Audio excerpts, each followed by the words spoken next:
जोरदार तालियों। राष्ट्रपति के आगे आ जाएं।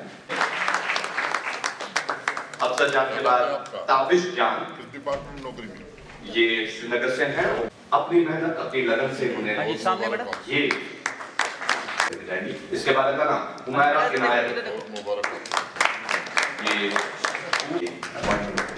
हुमायरा के बाद अगला नाम ताबिया लाजुम है और ताबिया के बाद सैयद जुनैद रज़वी। सैयद जुनैद रज़वी हैं। जी हाँ, अपनी मेहनत उवैस अहमद वानी ये जल्द की बात है।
मुझे लगता है कि ये प्रधानमंत्री जी ने 11 मिनट में सारी बातें कह दी हैं। मुझे दोहराने की बहुत आवश्यकता नहीं है, लेकिन मैं अपनी ओर से उन नौजवान बहनों को, उन नौजवान भाइयों को विशेष रूप से बधाई देना चाहता हूं, जिन्हें आज नियुक्ति पत्र मिला है। पिछले 3 वर्षों में लगभग 30,000 सरकारी नौकरियां जम्मू कश्मीर के नौजवानों को दी जा चुकी हैं और एक पारदर्शी व्यवस्था के तहत दी गई। 1-2 शंकाएं व्यक्त की गई, शिकायतें आईं, तो उन परीक्षाओं को निरस्त किया गया और सीबीआई जांच के आदेश दिए गए। कई लोग पकड़े गए। ये मैं आपको भरोसा देता हूं कि उसमें कोई भी गुनाहगार बचेगा नहीं और मेरिट के अलावा कोई दूसरा आधार रोजगार का, सरकारी नौकरी का नहीं हो सकता है। वो जमाना समाप्त हो गया जब नौकरियां बिकती थी सड़कों पर या दुकानों पर। एक मोटे तौर पर एक सवाल मैं अगर आपसे पूछूं तो मुझे लगता है कि यहाँ काफ़ी पढ़े लिखे लोग बैठे हैं, सीनियर ऑफिसर्स भी हमारे हैं। महात्मा गांधी जी का नाम मुझे लगता है सबको मालूम है। कोई उनके पिताजी का नाम बता सकता है इस पूरे सभागार में? अब मोहनदास करमचंद गांधी है तो करमचंद गांधी मत कह दीजिएगा। सही नाम किसी को मालूम है? कोई, एनीबडी? किसी को नहीं पता। सरदार अब महात्मा गांधी का योगदान इस देश के लिए आप अगर विचार करिए तो उतना योगदान शायद किसी का होगा। सरदार पटेल के पिता का नाम किसी को मालूम है? किसी को नहीं पता है। हमारे देश की असली दिक्कत यही रही है और इसके कारण प्रतिभाओं का हनन हुआ है। कुछ खास लोगों के नाम से सड़क, विश्वविद्यालय, सारे संस्थान और उनके नाम नहीं, उनके आने वाली पीढ़ी तक के नाम को देश जानता है। लेकिन जिन लोगों ने सब कुछ इस देश के लिए कुर्बान कर दिया, जिन्होंने कुर्बानी दी, उनको कभी यह लालसा नहीं थी कि हमारे परिजनों का नाम कोई जाने। इस व्यवस्था ने देश का और जम्मू कश्मीर का बड़ा नुकसान किया। और इस व्यवस्था में होता क्या है कि जो हमारे इर्द गिर्द है वो तो लाभ पाएगा, जो हमारे व्हील्स पर चलेगा उसे तो लाभ मिलेगा, जो हमारी मर्जी से नहीं चलेगा उसको जितनी दुश्वारियां झेलनी होती हैं वो झेलनी पड़ती हैं। ये व्यवस्था प्रधानमंत्री जी ने देश में बदला है और मैं कह सकता हूं कि 3 साल में जम्मू कश्मीर में भी बदलने में काफ़ी हद तक हमें सफलता मिली है। अब कोई ये नहीं कह सकता कि किसी की सिफारिश से किसी को नौकरी मिल सकती है। मुझे याद है मैं जम्मू में था ठेले पर सब्जी बेचने वाले की बच्ची मेरे पास आई मिठाई लेकर के, और उसने मुझसे कहा कि साहब मैं मिठाई लाई हूँ, गेट पर सिक्योरिटी के लोग आने नहीं दे रहे थे। मुझे किसी ने कहा कि साहब एक बच्ची आई है और वो आपके गेट पर खड़े, उनको बुला लो। मैं जब मिला तो उसने कहा साहब मैं तो जीवन में सोच ही नहीं सकती थी कि जम्मू कश्मीर में मुझे सरकारी नौकरी मिल सकती है। मेरे पिता तो ठेले पर सब्जी बेचते हैं। एक नौजवान मुझे अभी 6 महीना पहले यहीं आया था घाटी का, उसने कहा साहब हमारे गांव में हमारे पंचायत में अब तक सरकारी नौकरी उन्हीं को मिली थी जो रसूखदार थे, जो कुछ लोगों के यहाँ कुछ लोगों के यहाँ जाते थे। मुझे नौकरी मिलेगी अपने पिताजी के साथ है, ये तो हमने और हमारे परिवार ने सोचा ही नहीं था। तो मुझे लगता है कि व्यवस्था वही ठीक है जिसमें टैलेंट का, जिसमें मेरिट का ख्याल रखा जाएगा, और इस व्यवस्था में सबको लाभ होता है। उस व्यवस्था में मैं नहीं समझता हूं किसी आम नागरिक को लाभ हो सकता है। ये भी सच है कि सरकारी नौकरियां सबको नहीं दी जा सकती, और हम लोग प्रयत्न पूर्वक ये कोशिश कर रहे हैं कि स्वरोजगार के अवसर भी नौजवानों को, नवयुवतियों को बड़ी मात्रा में उपलब्ध कराए जाए। पिछले 3 वर्षों में 5.25 लाख लोगों को स्वरोजगार से जोड़ने में सफलता मिली है। ये जो बैक टू विलेज कार्यक्रम शुरू हुआ है, इसमें भी 2 बड़े महत्वपूर्ण लक्ष्य, एक हर पंचायत से 15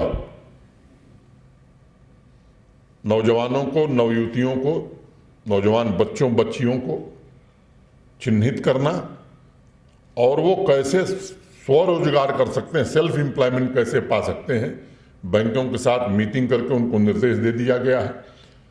और केवल आपकी जानकारी के लिए मैं बताना चाहता हूं, 10 लाख रुपए तक बैंक आपको आर्थिक सहायता अगर देता है तो किसी कोलेटरल की जरूरत नहीं है। किसी भी व्यक्ति से अगर कोई बैंक कोलेटरल सिक्योरिटी मांगता है 10 लाख ऋण के लिए, आप लिखित सूचना दीजिए, मैं आपको भरोसा देता हूं कि वो बैंक दूसरे दिन बंद हो जाएगा, चाहे वो सरकारी हो चाहे गैर सरकारी।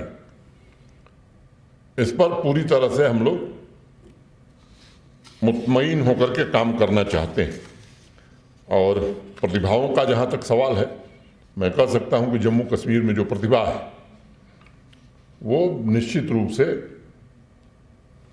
30-35 साल में देश के अनेक हिस्सों में मुझे जाने का अवसर मिला है। किसी भी राज्य से बेहतर टैलेंट यहाँ है, किसी भी राज्य से। और जिस तरह बच्चे आज आगे बढ़ रहे हैं, खास तौर से बच्चियां जिस तरह से आगे बढ़ रही हैं, वो निश्चित रूप से बहुत ही उत्साहवर्धक है। जिस विश्वविद्यालय के, जिस यूनिवर्सिटी के कन्वोकेशन में मैं जाता हूँ, 70% गोल्ड मेडल बच्चियां प्राप्त कर रही हैं। ये बहुत ही सुखद अनुभव भाई मैं समझता हूं, ये होना भी चाहिए। और दूसरी जो बात बैक टू विलेज में तय की गई कि हर पंचायत में 20 यूथ को आइडेंटिफाई करना और उन्हें स्किल डेवलपमेंट की ट्रेनिंग देना ताकि वो रोजगार पा सकें। ये इस पर कोशिश होगी। मिशन यूथ के हमारे सीईओ यहाँ बैठे हैं। मैं कह सकता हूं कि बड़ी मेहनत से पिछले 1.5-2 सालों में मिशन यूथ को गति प्रदान करने में सीईओ मिशन यूथ ने काफ़ी अपनी भूमिका निभाई है। और भी सरकार की जो विभिन्न योजनाएं हैं स्वरोजगार की, उन सबको एक साथ इंटीग्रेट करके हम पूरी कोशिश करेंगे कि अधिक से अधिक स्वरोजगार के अवसर मिले।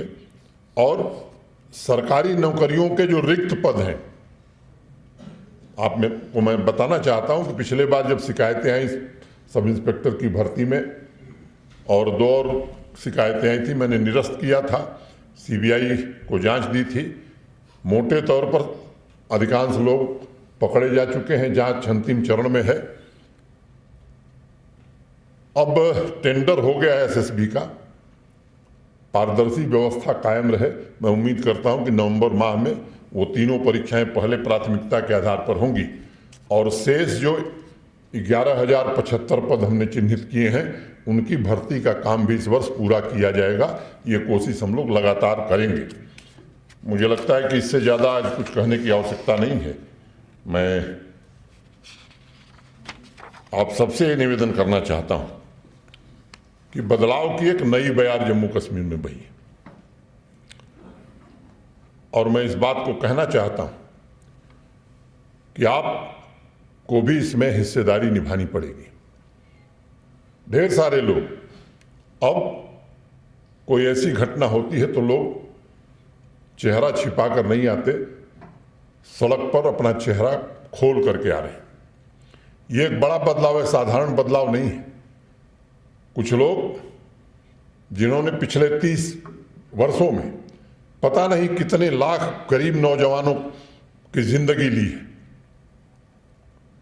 मैं समझता हूं कि हमको ये समझना होगा कि कभी अमीर के बच्चे शहीद नहीं हुए, आतंकवाद के शिकार नहीं हुए, किसी राजनेता का बेटा शिकार नहीं हुआ है, ये सामान्य और गरीब आदमी का बेटा शिकार हुआ है, उसके परिवार के लोग शिकार हुए। और यकीन मानिए, विकास तभी होगा जब शांति रहेगी।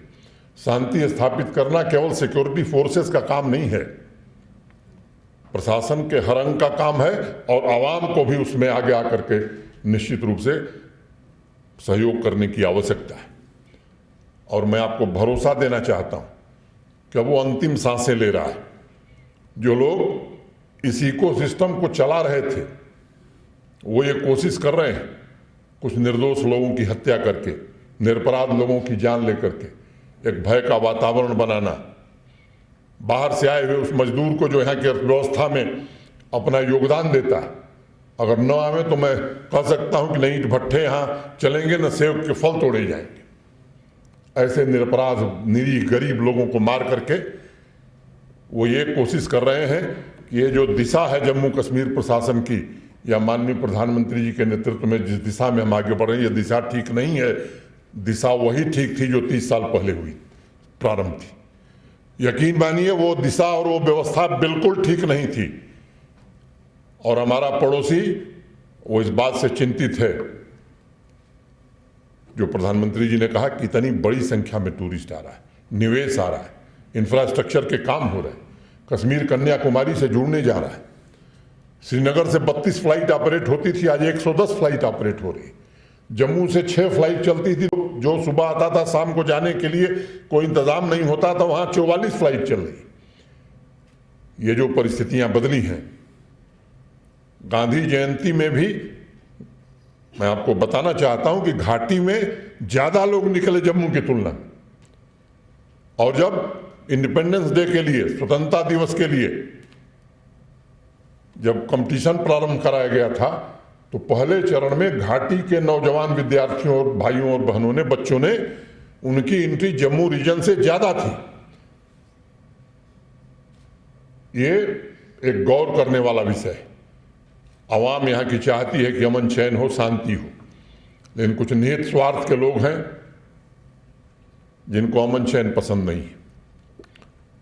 वो सीधे नहीं, परोक्ष रूप से इस शांति में खलल पड़े